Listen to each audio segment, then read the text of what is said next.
Hi everyone. So, see if anyone's going to join the stream. Today we're going to be talking about this propane SRESH with TQ HPR 60 motor.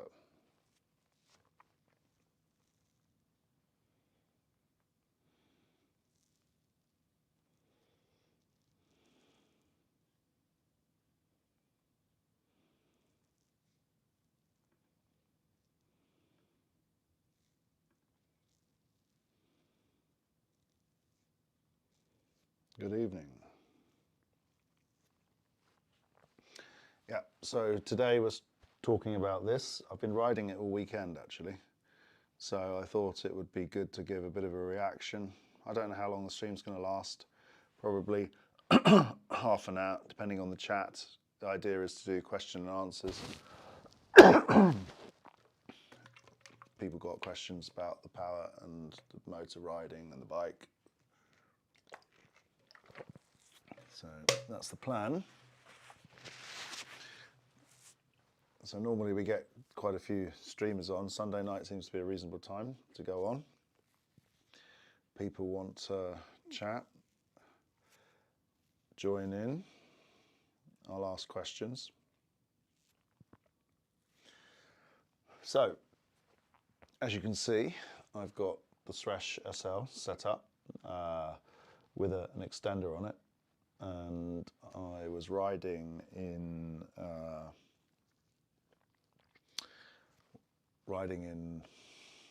Piombino racetrack area recently for enduro, in Toscana Enduro Series, which was pretty cool. Posted a trail video. Didn't get a lot of views, the trail video. Doesn't surprise me. I'm not really quite sure why people aren't interested in watching trail videos, considering we ride, but I understand. It's more about talking about the tech and the bikes. That seems to be what most people are interested in. So we're basically focusing on this today.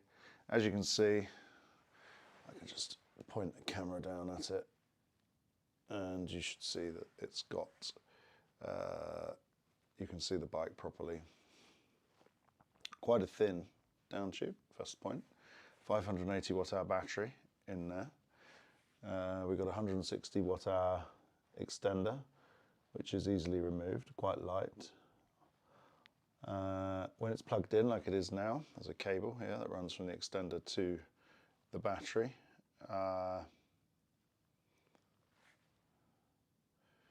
Crave the full power. I was like, I don't need the full power. It's pretty insane, eh? Yeah. So I didn't really calculate the amount of height I was doing with this bike, but from what I understood, I probably rode up to about 400 meters twice. I did 800 meters plus quite a long transfer to get there, and I drained this getting to the top of the first trail, and I used 50% of the 580 watt hour battery, and I spent most of the time in full power or 350 watts or in the second power mode.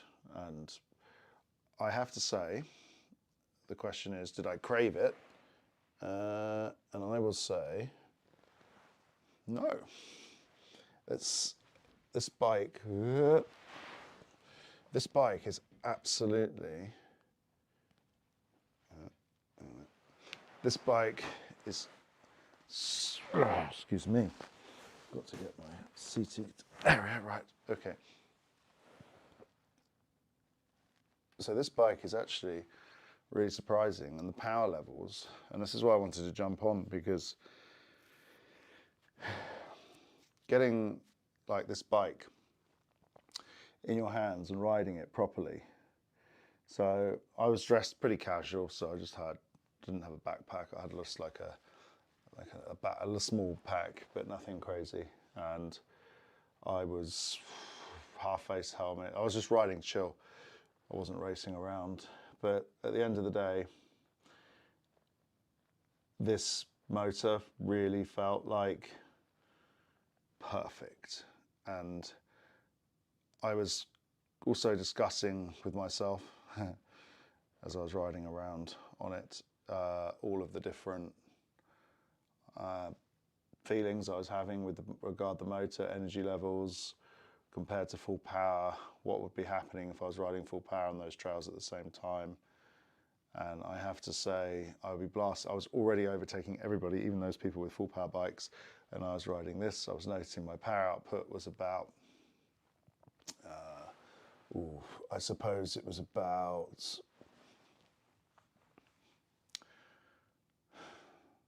250 watts most of the time, from according to the power meter on the bike. So it was quite an interesting amount of bike. Oh, we've got 9 people online. Say hi everybody in the chat. Let me know, questions and answers. Good to see you. Yeah, basically had about 250 watt, 300 out, maybe cadence around 90, 80. I ride quite a high cadence. I like riding high cadence. And I was pleasantly surprised with the overall output of the bike. I felt it was really comfortable. And this motor, I mean, I weigh about, with my ride gear, about 90, 95 kilos. So putting that all together and riding as I was riding, I really felt that the system really matched my fitness and my energy level quite well. And even to say in the full power mode, there's probably 50 watts, 60 watts, too much power. If I just backed it off a little bit to just below 300, I reckon I would have been basically feeling just perfect, just like I was at just enough power to keep me going without feeling like I was running away with it. So even in the full power mode, it does feel even a little bit like it's running away. So it's quite interesting, actually. Oh, we've got 10 people online. Hi, everybody. Wow, that's a lot of people. And yeah, I was surprised at the whole experience with this bike. I mean, the key thing that's blatantly obvious, really, really obvious, is the silence. I mean, if you watch the video back that I posted from the trail, you'll see that I was riding probably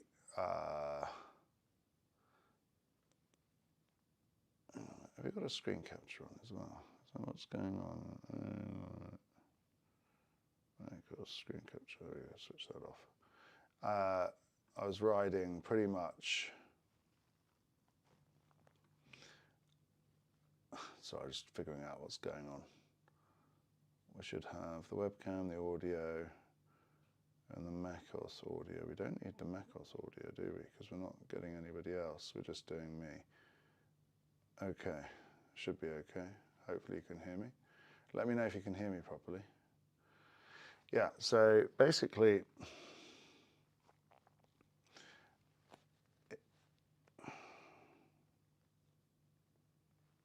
I'm not in the right tax bracket. Starting price, 5,994 years. It's not cheap.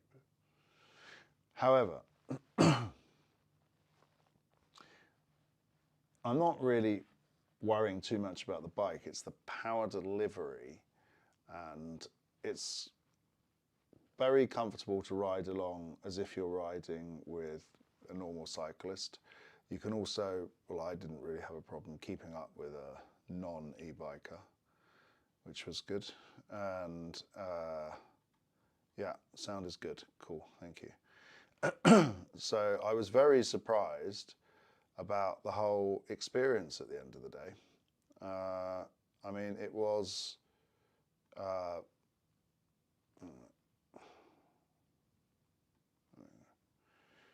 no, I'm just moving the OBS around. Right, it was a particularly surprising experience. And I keep doing videos with bikes. Like if I have a bike for a while, I kind of do repetitive videos, and it goes quite frequently. Watch Alex, hope you're keeping well. Watching from Wingwood, UK. I went to school in Fordingbridge.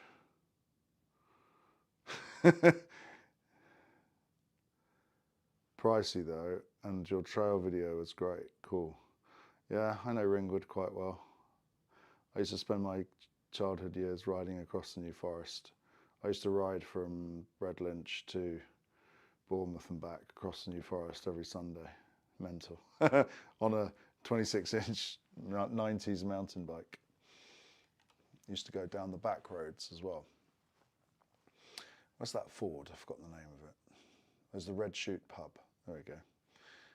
Anyway, so basically,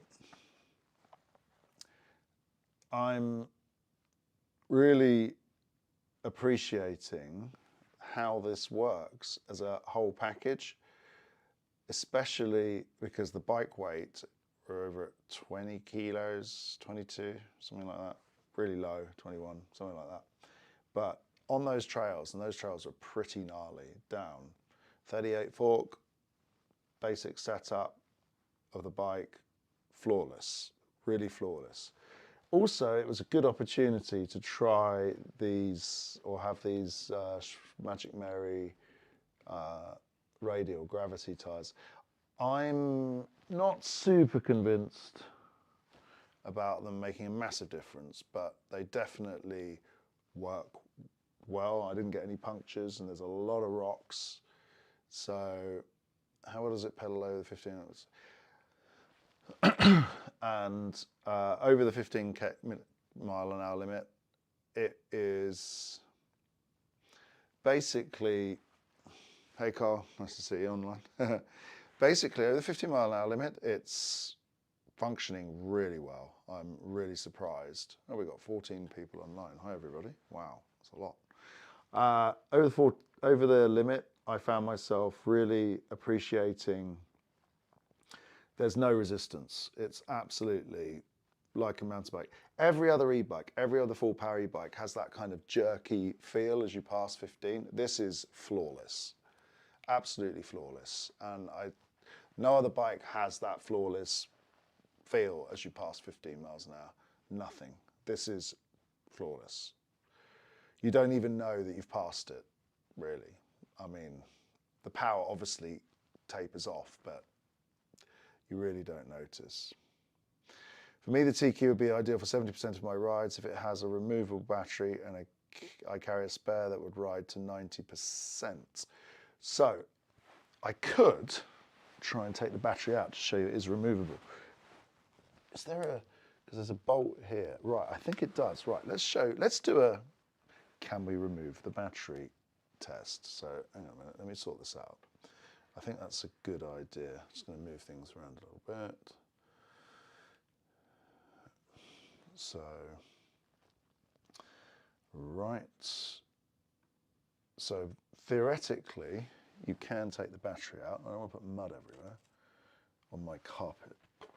Okay. No.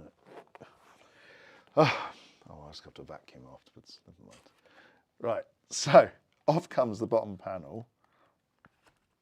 There we go. And inside the bottom panel is a little tool, which is pretty cool.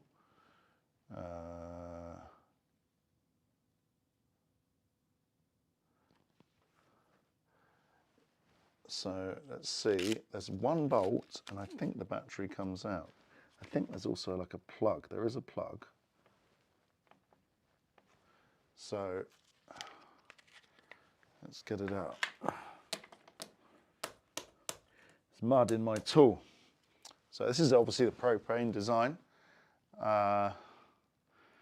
Every bike company has their own, I assume. But let's get this out here. It takes a 4mm. Actually, it's the first time I've done this, so let's see how easy it is. I have no idea, not tried it before. So is that bolt captive? I don't think it's captive. No, it's not captive. So you put your finger on that, bring it down. Wow, there you go. There's the plug. And there's like a cable lock on it. How does that work? Hang on a minute. How does this work? Obviously not reading the instructions. Oh, that's off. It pops off. Well, that was easy. There's your answer. Does the battery come out?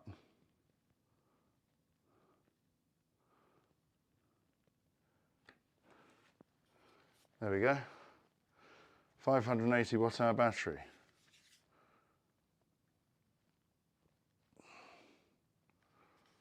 There it is. That's pretty easy. It's really small. You could easily put that in your backpack. You could carry 2 of these. If you've got 2 of these, you're good for 2,000 kilometers. Easily. Not 2,000 kilometers, 2,000 meters, sorry. 2.5. That's quite surprisingly easy to get it out of this. Interesting. No pressure, Alex. Yeah, trying to get this out properly. But yeah, that's surprising actually. I've never done that. So, what's it got here? What's this? Oh, just a rubber grommet. And that won't now put back in there, that's fine. So, the attachment method is quite simple. Simplicity. I like simplicity. So also, you know that it doesn't fit inside that frame tune particularly tightly, so there's enough space. It doesn't rattle. That is surprisingly easy. I'm very impressed about that. Okay, so the LX battery comes out the same. That's great. Yeah, so there we go. Thanks for that demo. Pretty simple. Long delays with a spare in the camelback or a bike bag on the top tube. Yeah, I mean, weight-wise, I have got a scale. Let me weigh it. Let me go and get it. Just get me a scale and we can weigh it.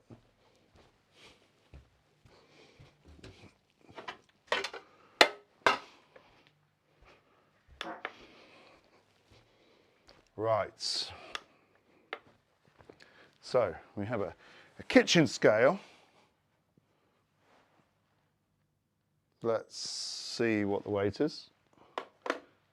So let's 0 it. Right, 0. Let's put that weight on there. 2,728 grams. Okay, so that's not even particularly heavy. That's more than a kilo less than 2,699. That's the second. Let's do always do 3 tests. Okay, 0. 2,721. So 2.7 kilos. That battery. That's very impressive. So really, all intents and purposes, pretty much one of the best type of lightest weight, 580 watt hours. I mean, if you need more than that on this type of bike, I mean, if somebody said to me, right, all the power has been squashed, we have to use these bikes with this amount of power. What I've been doing these last few days, I don't think I'd have any problem with it at all. So that's really good. 4.2 kilos, 750 watts, yeah. I mean, it's the cell densities. You can't change the cells that are in them. Yeah.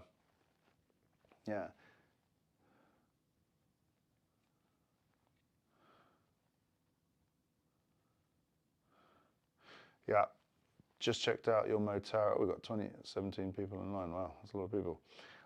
Just checked out your Motera 1 review in motor.it. Greatly appreciate covering the head angle of 64.5. Helps customers choose.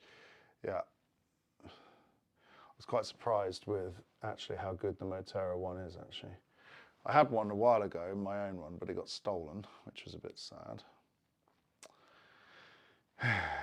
Having a bike stolen really sucks. Anyway, so that battery's held in with 1 bolt, and I have to say it didn't rattle loose. It's pretty good. Let's try and do a putting it back exercise, see how easy it goes back in. So I'm not looking even, I've not even looked in the tube. So there is a resistant point, I've noticed that, I can feel it. So there must be some kind of bracket. Hang on a minute. Okay, it's not the best having the bike here sat against the window. Okay, there is a hole that you can see. There's a handy, try not to get mud everywhere because I haven't cleaned it.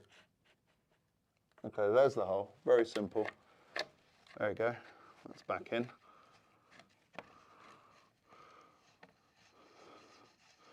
And it's tight enough. Actually, it was a bit loose. So it has got a little bit of play there. Maybe a bit. Let's feel that. No, it feels okay. And the plug is, okay, so it seems to lock on when you push it on. So let's figure out how this goes back on.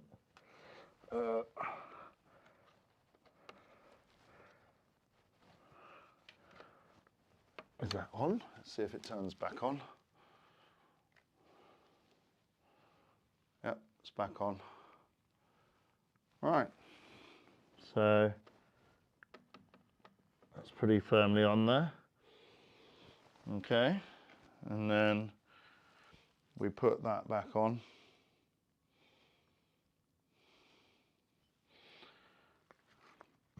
There's a lot of mud everywhere, and I've got in my lounge, which is a nightmare. Don't want mud all over my carpet, but as I'm the one who cleans, it's up to me. So, and then that pops back on there, and then there's a lever. Right, we're back together. That's pretty good. So not bad, eh? And there is a bit of mud on the ground, obviously. So I didn't clean the bike yet. But I don't really clean my bikes very often because it's not really,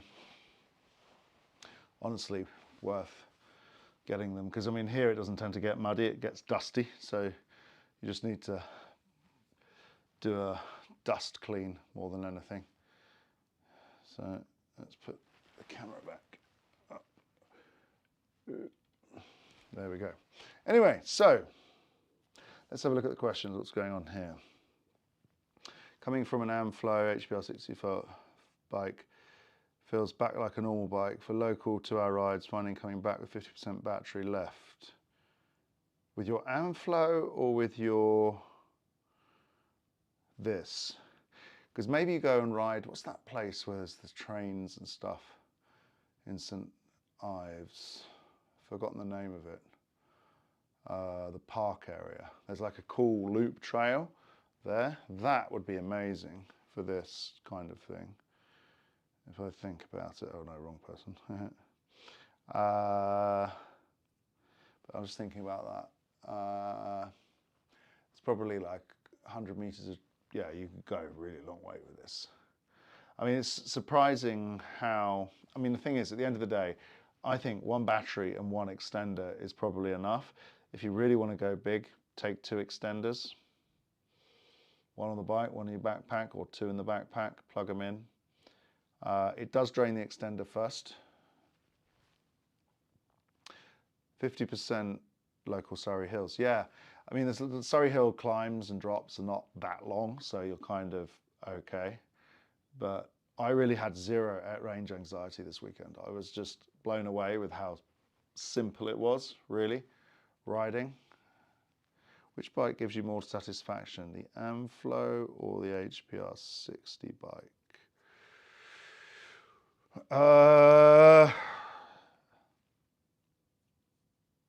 They're 2 different experiences. If you ride an Amflow or a DJI bike, you probably find that from a fitness point of view, but like a nice, calmly set, easy to set. This is easier to set to match your power to your need than any full power bike, to be honest. The full power bikes are harder to tune. This you can match to your fitness much more easily. The app is much simpler. In fact, we can have an app go now. Where's my phone gone? Oh, there it is. Let's have a look. And I would say that, let's go in the bike. So let's do a live switch on. So switching the app on now. There we go. So it's connected immediately. That's very useful. Showing me I've got 119% because I was riding around today just locally. I've done about 300 kilometers on this bike now, so I really like it. It's my bike, motor tuning, and there we go. Those are the settings that I've been using in Eco.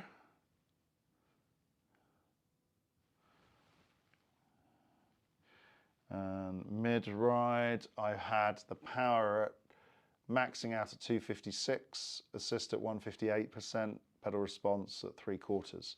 And then high power, I just had it all maxed. There's the high power there. Interesting. So that's interesting. You sold the Amflow because you, after 3 rides. What didn't you like about it? I'm interested to know.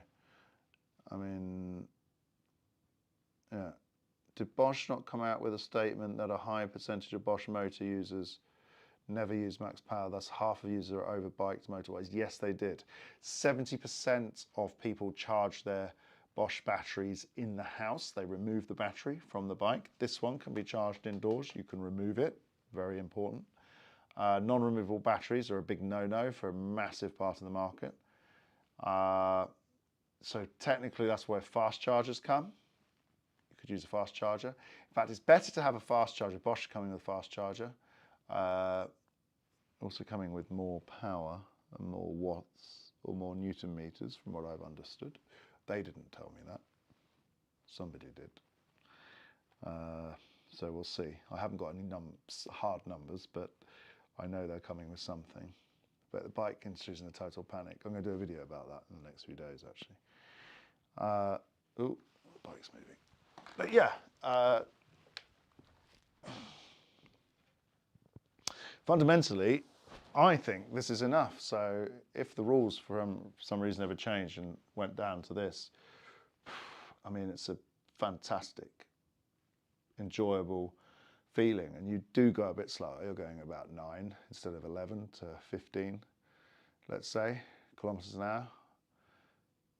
If you're on an Amflow, you just be cruising at 25. You just accelerate to it quicker, maybe. The Bosch, you probably get to about 20 if you're on the trails I was riding. But I mean, it's a very enjoyable experience. I'm really surprised. That's why I came online. I thought I've got to tell people about this. It was such an incredible weekend. Right, let's have a look through the chat. Did it feel like you just weren't connected? Oh, with the Amflow, yeah, interesting. Danger Mouse. Also, I didn't like how the Amflow rode. Trek Fuel Plus feels a much nicer ride to ride. Yeah, the Amflow's, I don't understand why all the fuss about it. I mean, it's like putting, I don't know, I don't get it. I've ridden it and it's not that impressive. It feels a bit cheap as well, like as a sort of, especially if you get the base level model out the box, bars wobbly, stem's a bit loose, doesn't feel like a nice bike. Look at it up close as well. You look at the finish on this, higher quality finish, definitely. I'm really impressed with this. But yeah, anyway, let's have a look. I would choose the Trek as well, 100%. Settings are similar in my opinion, MGUs, simple and fast to tune. Yeah, MGUs are really easy to tune as well. Might as well be bought a push button e-bike. Yes. Really? That's what you think? I've been saying this. I'm interested in you lot, what you think about my opinion of the DJI motor system. Because I've been doing a lot of talking about it and I've been trying to balance it with reality, but my main problem and issue has always been not the motor itself, but the motor is what it is, but it's like, it's just the fuss and the screaming from the mountaintops about it, which just, I don't think it deserves it. Because with the amount of noise about it, you get on it and you ride it and you go, does it feel like that? And you go, actually it doesn't. This feels like really unimpressive. It's like, wow, it's the biggest anticlimax you could have, especially in my position as a bike journalist, because I'm expecting big things if I hear a lot of noise about it, but I didn't get that. I got sort of I was very like, okay, is really? And it was like, that was basically my reaction. Okay, settings are similar in my opinion. Okay, we do that. Might as well be able to push by and flow, that is. Okay, that's one thing I wish my bike had fast charge, take 4 hours from 0 to full. Yeah, don't care, fast charging, drain the 800 watt and call it a day. Yeah, if you've drained an 800 watt, you've done a lot and you're going to be tired. So there's a point where your tiredness, I mean, I did one ride last September where we did 2,700 meters of climbing, I think, and because we had to charge halfway through the day, and something like 3,000 meters descending. We all got to the last descent, which was a downhill track in Dogonaccia, and we were like, let's ride the gravel road down. We're all tired. So we rode the gravel road down. We didn't even ride the downhill track down because it was just too much. We couldn't cope. We were all exhausted, and there was quite a lot of us were very experienced and quite fit, strong people. But no, we decided to ride the gravel road down, which kind of means that once you get past about 1,000 meters, 1,300, you're into territory where you're going to be making mistakes, you're going to be tired, unless you're very well trained, in my experience. If you're riding single trail descending that's medium to hard, let's say. If it's easy, maybe, but even there you can still get tired. We often charge at dinner and I still don't have enough.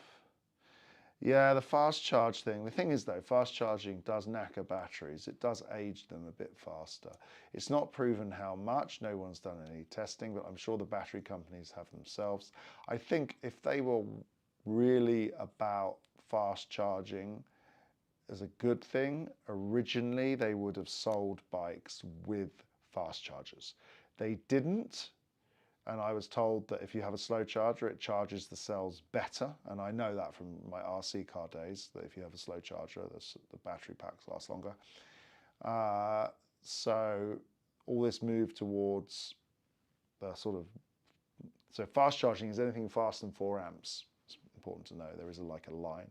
So 4 amps is fast, is normal charge. Faster than 4 amps is called fast charge. I was told by the Specialized people when I tested their Levo 4 that the 12 amp fast charger will age the battery prematurely, and you should end up with about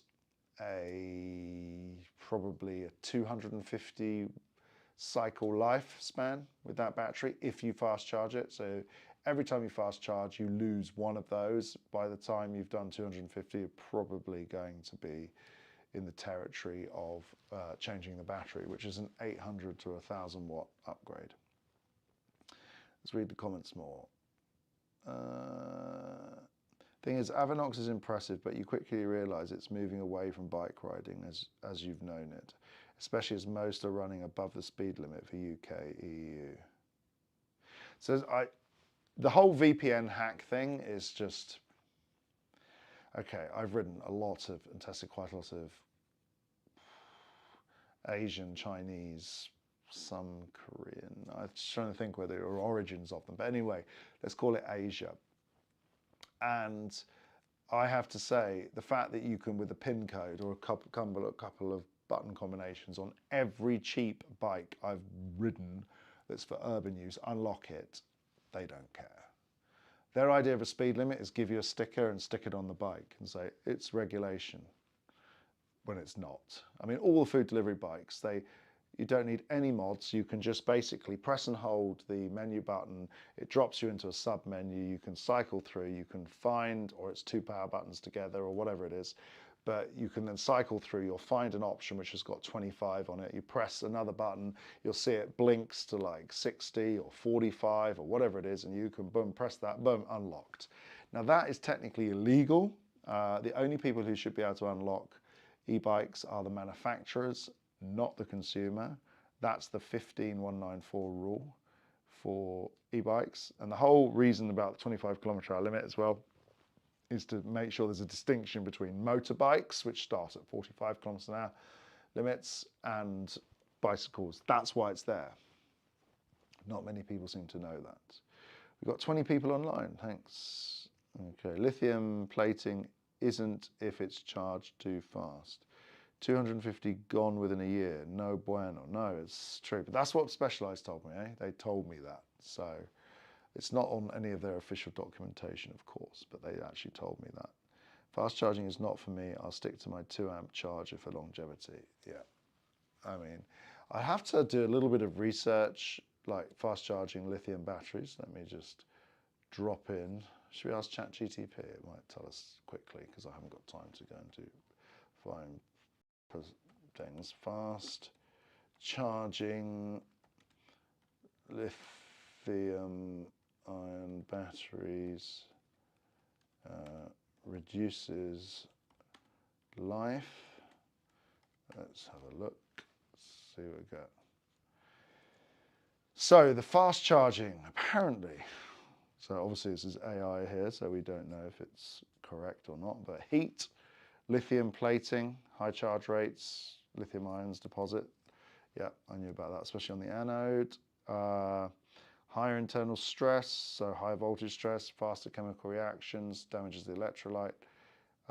Fast charging is most stressful when the battery is above 70 to 80%. I'd have to confirm that. That's interesting. So that's why they slow charge VO4. Because this, if you look at the marketing as well, all the fake marketing about, oh, you can charge your car in 20 minutes. And you go, well, hang on a minute, it says from 20% to 70%. You're like, ah, that's not fully charging it. That's actually 50%, half charging it in 20 minutes. So there's a lot of lying going on with, or marketing, I don't know what you call it, lying marketing. Having had the Fuel Plus to, okay, have 2 batteries. Hang on a minute, let's get back in this.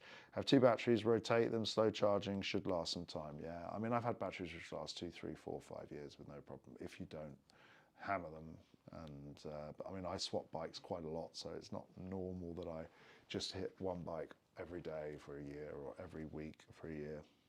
So having had the Fuel Plus to a while, I would have liked Trek to offer the option of a smaller 360 watt battery and range extender as an alternative to the 580. I think Propane do offer some options. Yes, they do. They offer the 320 watt hour if you want it. I think Propane do, but can't remember from the demo day. Yeah, they do. They do offer the cheaper, smaller battery. And I think, yeah, if you're, it's really surprising how well this bike works. I have to say, I am very surprised. I wasn't expecting to be enjoying it quite as much as I did. I did enjoy, obviously, the Trek Fuel, but I didn't ride it as much as I rode this. And I'll have this for another week or two probably. And it is going to be, I'm going to be riding as much as possible, really get into it. A friend of mine who, the bike shop owner, he's doing new business now, and he's actually, for the test bikes to demo, he had the choice. He tried this. He's like, I'm going to get one of those. I'm going to do a deal with Propane, and yeah, because of the way it works. So something else which is obviously important about this bike as well, which nobody really talks about, is the suspension layout, suspension system. So because the motor is a lot smaller, and I haven't noticed any bolt creaks or anything there, so and the battery and all the layout is a lot smaller. You can put your pivot in a much more sensible position without having to worry about a big motor to work around. So I know the new Avanox is 300 grams heavier, so that means it's going to be marginally bigger probably, obviously to deal with heat distribution. It's going to have 140 Newton meters and 100 or 150, I think. I've had 150, but I've also been told 140 Newton meters and 1000 watts in normal mode, probably to boosts to 1300, 1400. So remember, the power is not about the motor, it's actually inverter on the battery and the circuit board there, or the inverter in the motor maybe. I think the inverter's in the motor. That's what limits the motor system. Obviously, people know about heat is the main problem. dealing with heat, so they've probably had to increase the size to increase the heat capacity, also the coil sizes, things like that to put those motors out. But I really don't see them as a saviour of the bike industry. I don't know why everyone's going on about it so much. It's just, to me, feels completely ridiculous, to be honest, but there we go.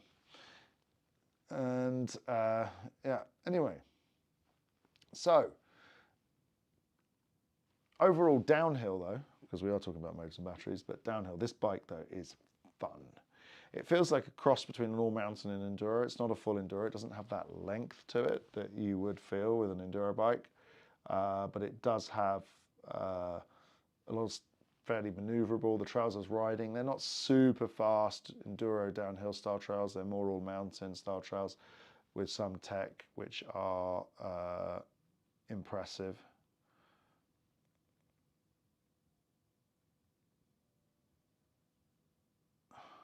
Just discovered another page inside the TQ app by accident. Oh. So it even tells me the number of full charging and discharging cycles. Interesting. 13. Capacity throughput, 149 amp hours it's put through it. Energy throughput, it's had 7,500 watt hours. This is quite a lot of detail. Date of manufacturing of the battery, the 2nd of 25. Date of putting the battery into service, the 5th of 25. That's useful. I haven't seen that on any other app. That's really useful. So it means if you've got a used bike, you can go and directly tell the life and the age of the battery. Very interesting. So if someone says I've changed it, you can actually check that. Interesting. Didn't see that before. It's inside the battery info, inside the app. Range extender info. And the range extender. Oh, it even tells you the remaining power capability. So, hang on a minute. Let's just see this. So there's all these stats. I haven't seen these before. Hey Alex, do you live in Italy? I'm in Australia and the wife and I have a 5-year plan to move to the Fine Ligure area. Yep, I'm here. It's a great place to live for riding. It's unbelievable for riding. If you're working here, a little complicated, but if you're not, I mean, it's not that more complicated than Germany or another country. It's just bureaucracy. And taxes are reasonably high, but not excessive. Depending on what your earning capacity is, I suppose. But anyway, so this give you an idea. This pack here has only had 4 charge cycles on it. It's only been used 4 times. That's all me. It's new. Basically, it's a new pack. Interesting. And it's had, so the last 4 times I've ridden, actually, I've used it. So that's why. And it's drained. Oh, also another thing I've noticed, when you charge, you don't need to charge them individually. You can charge this and it will charge the extender and the main battery pack. Interesting. Okay, well, there we go, guys. There's in the app there. That's information I've not seen on any other app, actually. That's very cool. TQ 50 Nm has some issues. Is a TQ? I've had 0 issues on this. It's been perfect. No problem. And I've had no issues on the track one that I rode. I've done about 300-400 kilometers on each one. Been faultless. No randomly turning off. No weird noises. Been working absolutely with 0 problems so far. I mean, obviously, if I have the bike for a longer period of time, I'll be able to tell you more. Interesting. It's also got, because this has got SRAM integration as well. It tells me I can also link my Ant Plus ID, which is good. So I can type in the ID and connect. Interesting. I've not actually always get into the app, so I've never really gone in the massive details all the time. But there we go. Well, it's exciting. Ride. Okay, and it gives you your speed and all the data. Anyway, so yeah, basically, yeah, the bike's geometry impressed me these last few days. It's been silent. I do need to oil the chain now. There is no oil on the chain. Making a little rattle. I have been fiddling with the axis shifter, or the derailleur, trying to get it to be perfectly tuned. And I'm not quite sure what's going on. I need to fiddle with that a bit more because I think I've got it right, or it's almost there, but there's still one gear when it just makes a little crunchy noise. So I think I might have to, I don't really understand if it has a B tension screw or if it has a position. It doesn't seem to. So it just sort of sits there in the same position on its own, automatically adjusts, for what I've understood. But I need to explore that a little bit more just to get it set up a little bit sweeter. But I have noticed, actually, one thing about the T-type system, it does need good lubrication. If you don't have the correct lubrication, it starts to get crunchy and make weird noises and not be very comfortable to use, and has more rattly noises where the chain's not running smoothly. So I think lubrication on these systems, in my experience, is very important. Shimano can be a little bit more random, what I've found. So anyway, so we've got 20 people online. Bike park lane. Does the range extender provide the same output from the motor as the main battery? Yes. You do not feel any slowdown. When it switches from the range extender to the main battery, the bike momentarily turns into like 0. So it just goes, cuts the power, and then boop, and then switches back into the main battery mode. So there's no feeling of drop off. There's no power drop off. You don't feel like it pushes less and less and less and less. It just keeps going. It's been really impressive. Actually, show you, let's take the extender off actually. Show you how easy it is to get off. Obviously, I think depending on the bike, but they provide this strap, which is not, which way around does it go? Oh, okay. It goes, loops through on the back, and it comes off like that, and there we go. So I was riding down the first trail and it was rattly a little bit because I hadn't put the strap up. So you have to check the straps on there. But I prefer that. You can get the version where it clamps on, I think, as well.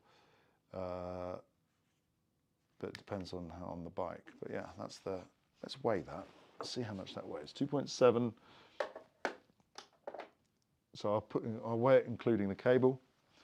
So at 0, battery extender is 1,088 grams, including the cable. The cable is integrated, you can't remove that. So 1,088 grams, 2.7 on the battery, so you've got 3.7, so it's pretty reasonable.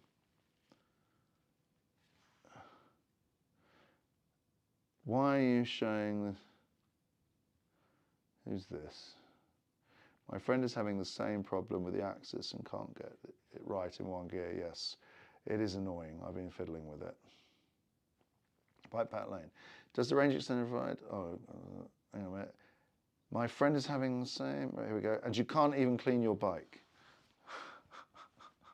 I pulled it off the back of the car today after riding it, and I didn't clean it, no. But also, I've been told many times by, especially, let's call them the old sages of the bike industry. So I met this guy called Royce, who made Royce components, which come from, they're all super high-end CNC'd bespoke stuff. I used to dream about the components when I was a kid, titanium. Anyway, I met him, I went to his facility once, very interesting, and he said you should never clean your bike, only use a rag. So, yeah, I mean, I'll clean it tomorrow maybe, maybe not. I'll ride it tomorrow, so it'll get dirty again. I mean, here, honestly, it doesn't really get that muddy. I mean, that's about as muddy as it ever gets through the year, because it doesn't, unless you go and riding in the rain, which is very rare. So you find that you don't really need to clean your bike very often. Probably blow dust off with one of those dust blowers or an air hose. But most of the time, just leave it, because the more you clean it, the more water, the more damage it does. So that's why I don't clean the bike very often. And I've pretty much taken that with every option. I've never had bearings go on me, never had motor. Most people obviously overwash the bikes. So what's Ant Plus? Ant Plus is the connection between it's a connection between any display like a power meter or a GPS, Garmin, things like that. They use a standard called Ant Plus, so you can connect it to bikes if you have that standard. So there we go.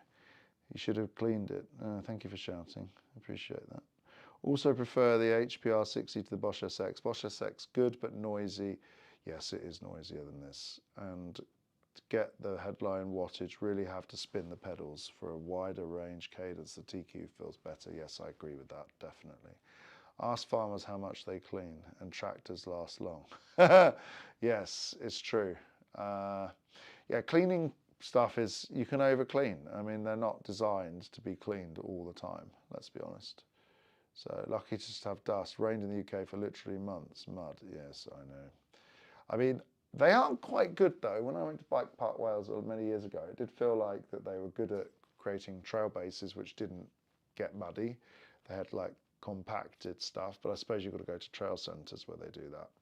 But mud can get, and water can get rather tiresome, to be honest. And once you've been riding in the conditions I rode in yesterday, it was unbelievably perfect. The dirt was perfect. It was incredible. And yeah, I mean, why would you not want to ride in those conditions? I mean, obviously you have to ride where you live, but I mean, if you're young, you go where you want, you go and live where you want to do the things that are interesting you in life. So, and that's what I did. We're lucky enough to be able to do that in the modern age, let's say. Right, we've still got 20 people online. That's pretty cool.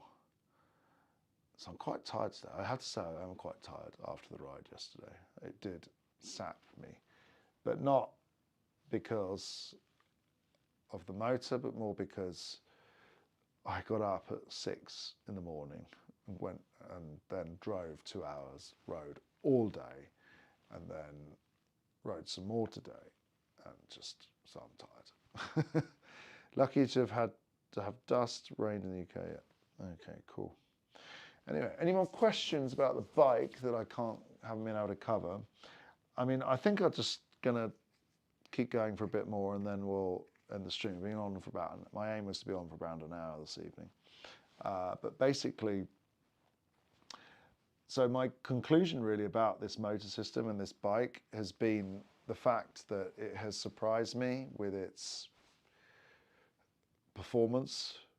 The silence is just impressive. Anything else does not add up to this. This is orders of magnitude quieter than every other system out there. There's nothing. The closest one where you could say has a pleasing sound is probably the Bosch, the new one.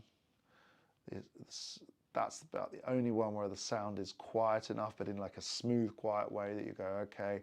Or the old Bros one that used to be on Specialized because it had a belt. Oh, there's a spider running across the floor. And yeah, so that's the only time it's been that a motor would come in close to sound levels as this, even when you're pushing it up a hill, and those guys who've been riding it would probably confirm that. It's very quiet and makes the riding experience more enjoyable. The other motors out there, they are noisier, especially when they get hot, especially when you're pushing hard on them. And I think the noise also like removes your brain a little bit from what you're doing. So when you're on a silent motor like this, you concentrate on cycling. You're not thinking about you're riding an e-bike so much, you're riding a bicycle, and that whole experience is more enjoyable, and it puts you in more of a different zone in your head, definitely, compared to using a full power e-bike. even though there are some that are noisier than others, the quietest ones still don't come anywhere close to this. And this is just, you know, if this bike is well insulated on the descents, no chain slap noises, nothing, it's really impressive. Just really, really impressive. So quiet, so happy with it, I have to say.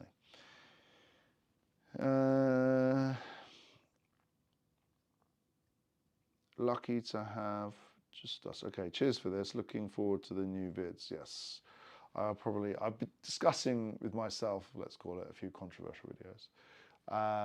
I'm interested actually, guys, do you like the controversy? Or, because I have a lot of information which, if I put it in the form of complaining about it or pointing it out in a negative way, it might come across as a bit harsh. But if I sort of reversed it, did a little bit of reverse psychology, it might come out a little bit more like, as in, I say it in a positive way, but then it is what it is. It's just information then.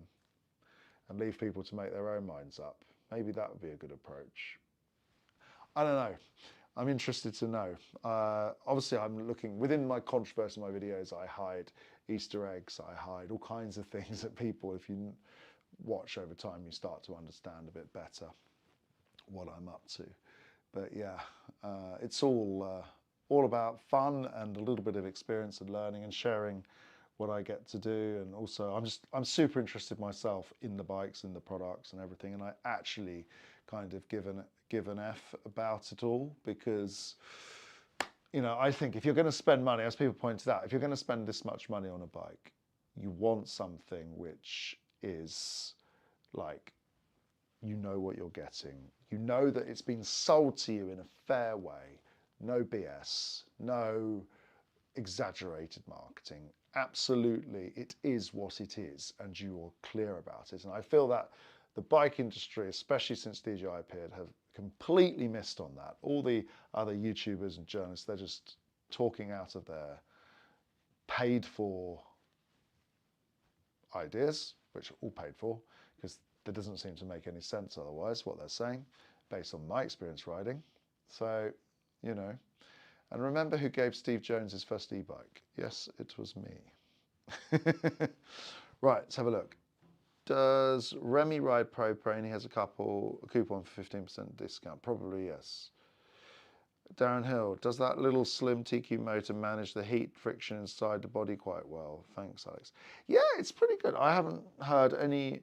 When you're cranking it on a steeper climb, it does make a slight whiny noise, very slight, in full power mode, but it's very, very limited, and it doesn't feel hot particularly. This one does have extra fins on the bottom, so in that sense it's more compared to the 50, and they needed to do that because they have cranked the power up, but the physical size is the same. But yeah, no, I haven't noticed any particular derating or anything. I mean, it sits at a pretty constant peak power if you're riding it. It'll only slow down, obviously, as it gets to the machinery directive limit, which is like 45 minutes or something, where it'll start to back off to make an average of 250.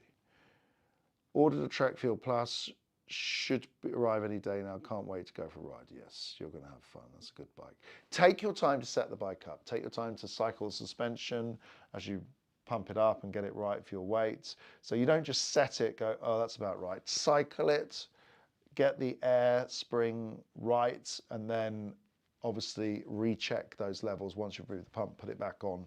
Do it properly. Take your time to set the suspension up, because you'll really benefit from that. Most people don't take their time to set the suspension up, and it really is something that needs to be done with precision. I might do a video on how to set your suspension up. I think I might do that with Jacopo. Maybe I'll do that this week. That'll be quite interesting. How much is this model? This one was around 9,000 euros, so 8 grand, because it's full carbon. I think they're all full carbon, but it's just because it's got the GX, it's got the carbon bar, 38 RockShox Zeb Ultimate, Zeb, or the Vivid Ultimate, and this one's got Newman carbon wheels, is it? Or are they aluminium? No, I'm not quite sure. Should I scratch them to find out? No, they're aluminium. No, that's a sticker. No, they're aluminium wheels. So, yeah. Propane put it in the trail section, but I'm thinking it's a lot more capable given the suspension they put on it. Yes, it is. All mountain, solid all mountain, moving up to bottom enduro, if you've got the right skills and the confidence. So the standover height's quite low. You can see this. So I'm 1.83 m and 6 foot. So if you look, I stand next to the bike, I have more than enough standover height for this bike. Let's just get on it and I'll show you. So I am now, my feet are flat on the floor and I'm sat on the saddle, and it's no problem. So if I'm on the pedals, I've got more than enough room, and the seat post is not completely slammed. There's a little bit sticking out.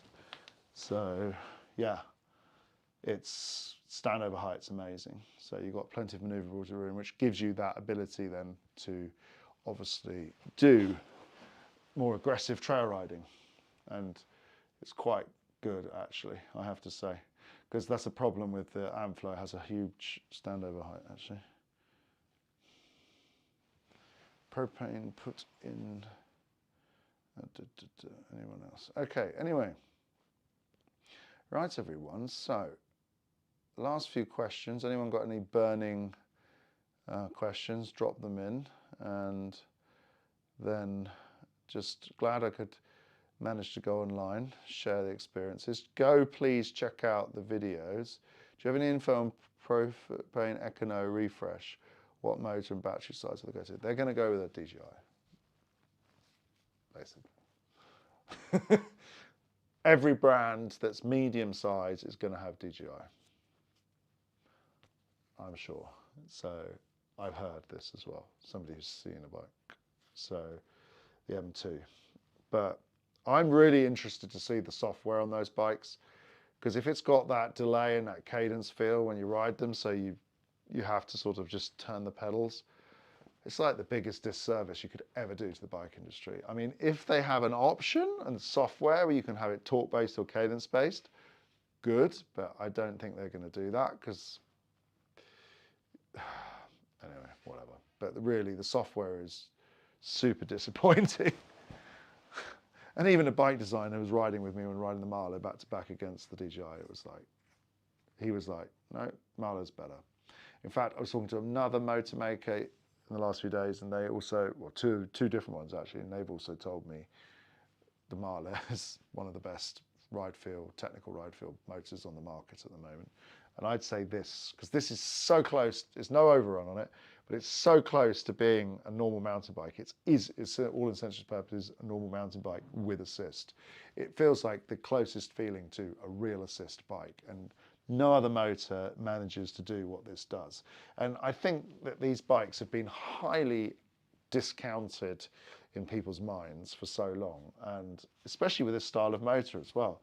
It's like, it really has opened my, like, if I had to ride these all the time, I'd be very happy doing that. I don't really care about full power anymore. After riding this a lot, this is really nice. Right, last questions, let's have a look. Yep, going to take my time with the setup, want the full experience, yes. Enjoy it. I mean, you're just buying a bike. Take your time, appreciate it, don't rush it, get those brake levers right, get your reach level right, make sure your pods are in the right position. Just do everything, the time, even the grip angles, make sure they're the right way you like them. Swap your grips out if they don't have the right grips on them, because obviously they just normally put any old grips on there on every bike. But take your time, set your roll angle on your bar right. Don't have your brake levers too vertical. Mine is set very similar to Nico Vulio or Fabian Borel, which they have them kind of like that, because it means it's about riding style, but it means you don't get as much arm pump. If you have your brake levers straight down, you're more likely to get arm pump. So yeah, enjoy it. So would you part nearly 10k of your own money for that model? Yes. If this is a bike that I'm going to have for 5-10 years, I'd buy this. definitely. Why not? Based on my experience of other motors and all the technical problems that they have as well, cables not working, simplicity, like even if you got to the point that you couldn't afford to replace the motor and this motor broke, you can still ride it like a normal bike. Those other bikes, you're done. So, but also slightly cheaper, just change the battery. Have a couple of them. If you can spend 10 grand, why not buy 2 batteries? And yeah, just definitely, it is an impressive bike. It's like the most cycling bike as well, and everything fits it. You can put all the component design you want on it as well. And I think it will take a 27.5 as well. I have noticed you can flip chip it here, so you can, it's set in the low mode at the moment with 29, obviously to geometry correct. So you could just put a 27 in it like it's now, but then it would lower the bottom bracket a bit. But or you can correct it by flipping the chips to make it go back to where it is. But yeah, I mean, if I wanted to make this more agile, I'd put a 27.5 in the rear. I like mullets, that's my thing. I like mullets a lot, but not everyone does. Right, next question. How do you adjust the speed limit if you change the wheel size? Hang on a minute. I'll just get ahead of this. Good question answer. Thanks. Thank you. Appreciate you watching. Thank you for watching the channel. Please don't forget to like and subscribe if you're not subscribed. I assume most of these people are on here are my subscribers, but I appreciate you being online. And that's cool. Yeah, but software can be easily changed. Maybe they're working on it. Hopefully they are, but I don't know. They need to. And we know that if they have changed it, it's because I said so. Because no one else has mentioned it, because they're all being paid. So there we go. How do you adjust the speed limit if you change the wheel size? I think there might be an option here, or you'd probably have to take it to a TQ dealer and they can do it. Let's have a look in the settings. My bike, configuration, units, metric, no, imperial, beep noise, walk assist, extend center function, display info battery, no. Let's have a look, bike information, software status, drive unit display. Doesn't say, I suppose you're going to have to take it to a dealer or there'll be some other option. Let's go into settings, account, dashboard. Right, it doesn't seem to be an obvious option here. I'll have to do a little bit more exploration about that. Alex, this year nearly every e-bike will be GI and you will be banned from getting on them. Probably. I wouldn't be surprised. Well, I've not really actually done anything wrong. I've just been independent. I've said what I think about the motor and everybody else has been paid. I mean, I don't believe, they're just taking the money. They don't care. Basically, the Chinese want to take over the bike industry. They've been ordered to. This is the stuff I've heard from big companies who know. And yeah, they want to take over the motor. They want to squash European producers. They just completely want to take over. And they want to take over with their ideas. It doesn't mean they can't do good products, but it just means that they're taking over with their ideas. And their ideas, they're not cyclists. They don't care about trails. They don't care about anything to do with what we do every day. They don't go riding. They don't do it. I mean, they're just producing and selling. That's what interests them. Fair enough. People will buy it, but you're disconnecting. If you disconnect the product from the culture and the things to do with it, then you will have trouble eventually, or you'll have dissatisfied clients. I mean, look at Formula One right now. It's a disaster. Like, it's Mario Kart, basically. And total disconnect between what drivers want and the fans want. But the people who, the FIA have just done what they've done. I mean, there we go. Metti attivi sottotitolo in italiano. How do I do that? Can I do that? Stream settings. I don't see that. Yeah, I mean, this is my English channel. Lo posso parlare anche in italiano se vuoi, ma non posso fare tutte e due lingue insieme.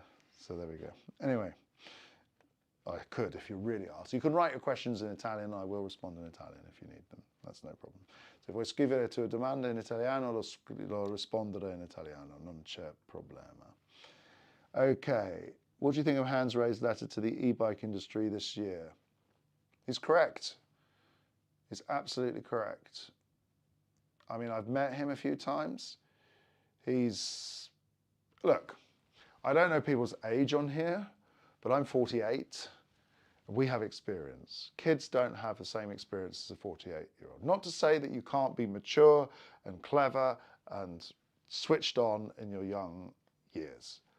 But as you get older, you learn how the world works and you learn how things work. So if you're coming in with years of experience and you know how politics works, and we've seen inside New Jersey especially, where everyone's lumping in basically these cheapo throttle bikes as e-bikes with this, and it's got nothing in common apart from the fact that it should be 250 watts and pedal activated, then if you show that to somebody who does not know, like I will be asking questions to anyone that is selling very powerful bikes. I'll be asking them, please explain to me the 250 watts. How do you get there if your bike is 1,000 watts? And if they can't explain it to me accurately, how it can be 250 if it's 1,000, you know that you just can't buy stuff from people that don't know the rules of their own product. I mean, there we go. What size is your bike? It's an L. This is an L size. So, excluding keeping the drivetrain clean and lubed, does TQ Motor eat through chains and cassettes? Like, no, it doesn't. It's just, I mean, it's basically an Olympic level rider. Like if you're putting the motor power plus you're putting out 500 watts, maybe 600 if you're pushing really hard, but cruising at like 400, 500 watts. So it's not really going to chew through the chains the same.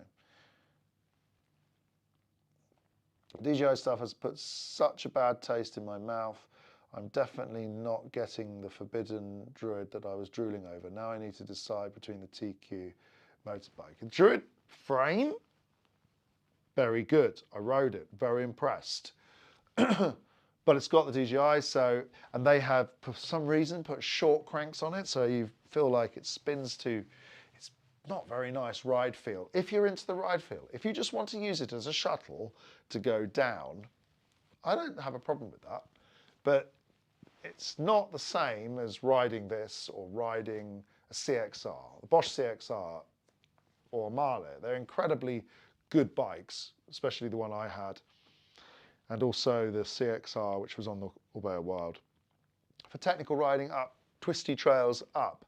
But if you just want to blast and go up on a gravel road, I mean, the Avanocks get you there quicker than anyone. But I don't know if that's the kind of riding you're doing. They're like shuttle bikes, essentially.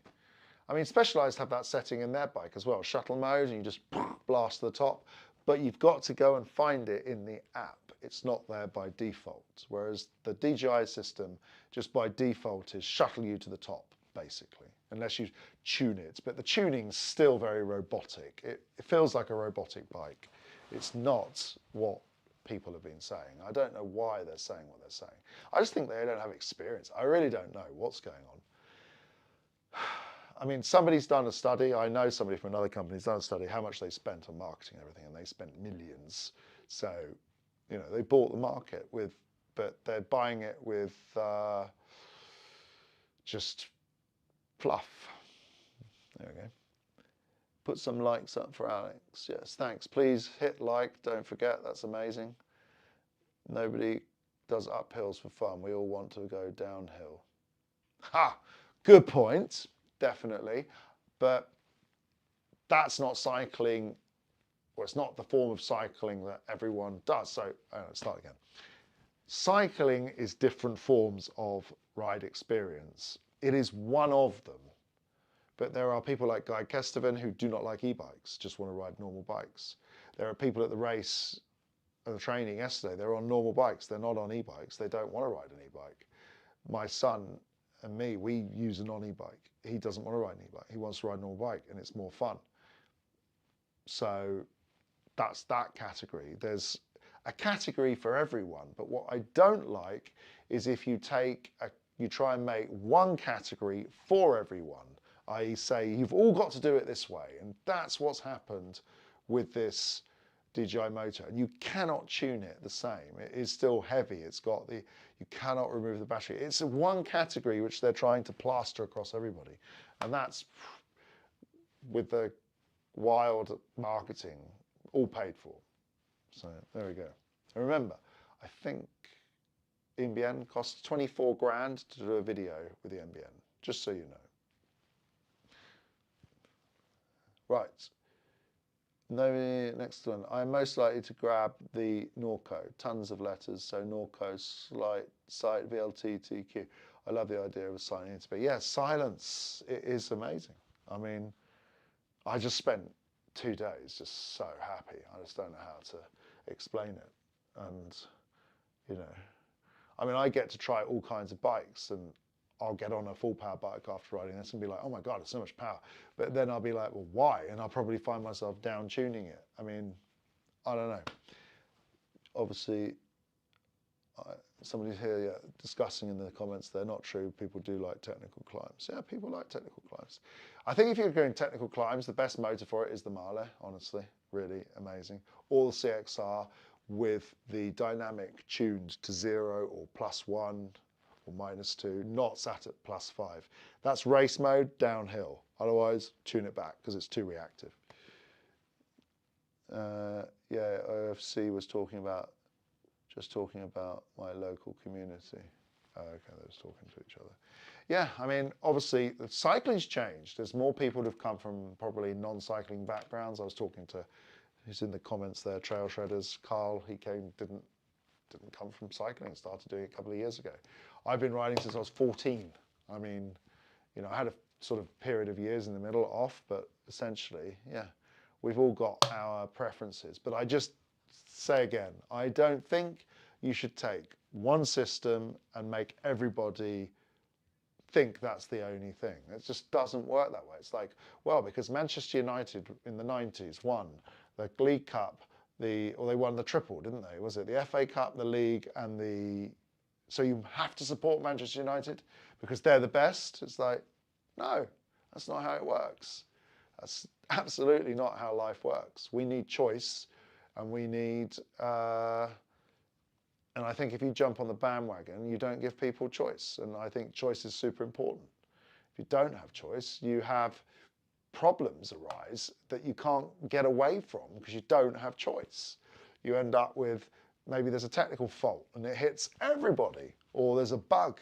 Imagine somebody decides to hack because they're all connected by radio, the DJI system, and then you're stuffed because everyone's got the problem. Everyone's bike gets bricked in one day. There we go. Crikey, following on from Thursday, I thought we were going to be leaving it for a week or two. Yeah, but I thought so as well. But after riding this, I had to jump on and do a video about this because it's such a cool bike. I had such a good time with it. So, yeah. I mean, if I'm feeling the bug and I'm feeling the positive energy about the ride, I kind of want to share it. That's one of the beauties of YouTube, that you can, there's no schedule. I can publish, I mean, I'm trying to publish 2 to 3 videos a week. That's my aim.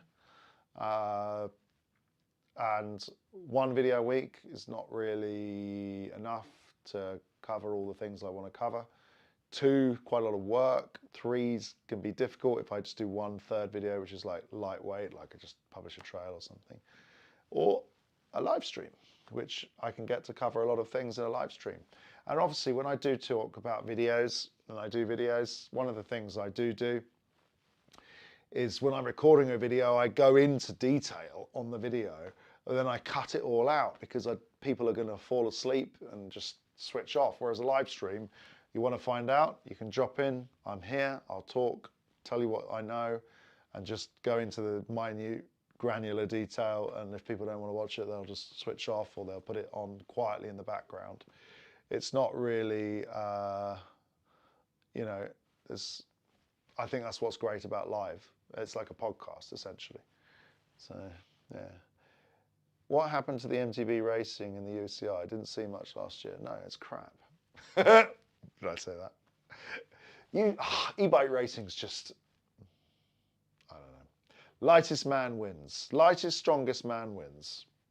With a bit of technique, my opinion. Unless you can have some way of regulating the motor based on the rider weight.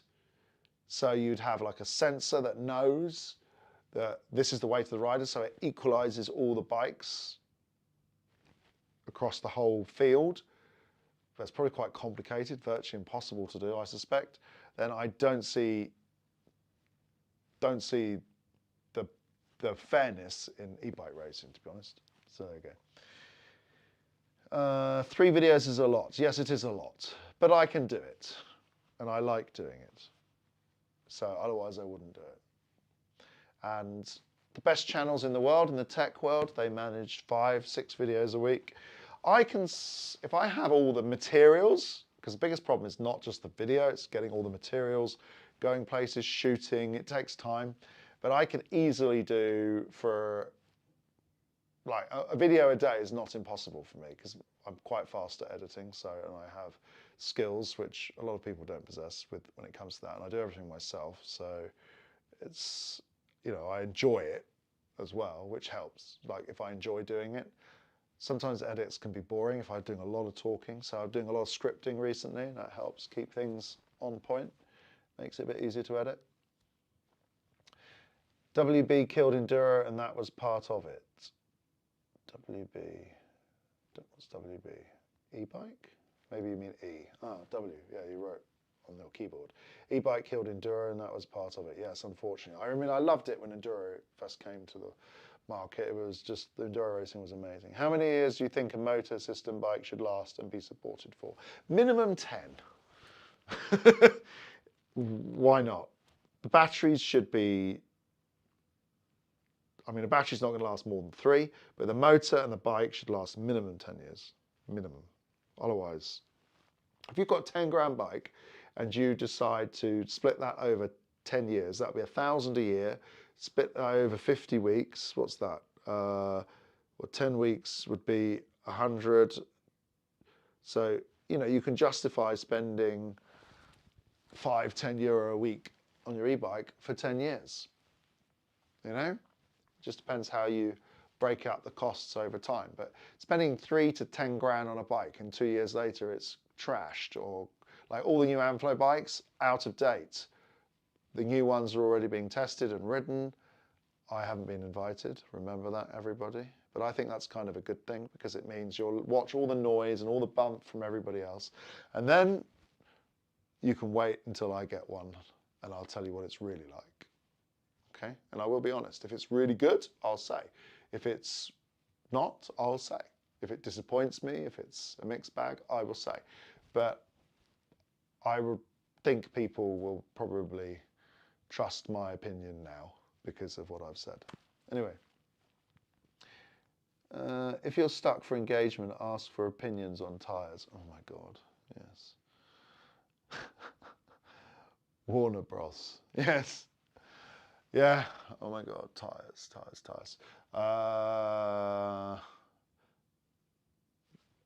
When I'm riding these, I can feel more the ultra soft compound than I feel the actual radial.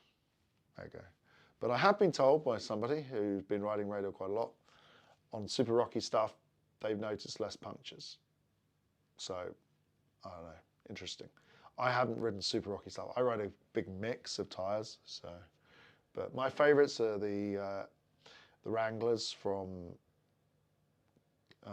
Goodyear, but not very many people ride those, so they probably don't really have experience to compare. Is it expensive to buy extra main battery? I think it's about 700 euro, I think. Something like that. Maybe 800. But yeah, I mean, if you had 2 main batteries, you're never really going to run out of power ever. You're going to be tired before you run out of power. Hope TQ is good on supporting systems as long as possible. I think they should be. I don't know what the market capitalization is of TQ. Who owns TQ? Let's find out quickly. Last thing I'll do. TQ Motor. TQ Group. Find out about TQ. I think they do stuff outside of the bike industry, obviously. Company. They're in Germany, China, USA, Hungary, and Slovenia. TQ company details. It's born in 1994. It's got 2,000 employees working at 15 locations. And it has a turnover of, global revenue, 500 million euros a year. So it's not a tiny company, it's a fairly large company. So I think it will be around for a while. And they seem to be quite spread across different systems. So, yeah, products and services, what are they doing? They are doing mobility. They've still got the HPR 120S on there.